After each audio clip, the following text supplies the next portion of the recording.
Hello বন্ধুরা, আমরা চলে এসেছি আজকে কার 24 গাড়ি কিনতে। গাড়ি একটা কেনা হয়ে গেছে অলরেডি। তো এখানে এসেছিলাম আমরা, গাড়ি কেনা হয়েছে। গাড়িটা কি হচ্ছে, হন্ডার কিছু একটা গাড়ি কেনা হয়ে গেছে, 6 লাখ মতো পড়েছে আমাদের। তো সার্ভিস ভালো, কিন্তু এদের পেমেন্টের অপশানটা খুবই বাজে। আপনি যেভাবেই টাকা দেবেন আপনাকে ওরা হয় 10 টাকা, 5 টাকা, 20 টাকা কার্ডে পেমেন্ট করলে অনেক টাকা কেটে নিচ্ছে। ঠিক আছে, এইসব ডিসঅ্যাডভান্টেজগুলো আছে, বাট সার্ভিস মোটামুটি ভালো। আর বাড়ি থেকে পারলে একটু তেল হাতে করে নিয়ে আসবেন, এখানে তেলের একটু সমস্যা আছে। হ্যাঁ, নাহলে আপনাদের মানে হতে পারে কি গাড়ি স্টার্ট হয়ে 5 রাস্তায় বন্ধ হয়ে যেতে পারে। তো ভালো পরিষেবা, ভালো। আমরা রবিবার দিন নাহলে 1 জানুয়ারি দিন আমরা ডেলিভারি নেব। 6 লাখ পড়েছে আমাদের ওভারঅল। যা পেমেন্ট হবে আপনার টোটাল অ্যাপেই পেমেন্ট করতে হবে।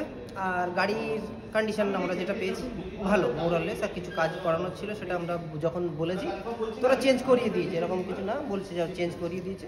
গাড়ি নিট অ্যান্ড ক্লিন করে দিয়েছে। আমরা ডেলিভারি দিন নেবো, নেক্সট ভিডিও আমরা ডেলিভারি দিন জানাবো আপনাদের। Thank you, by.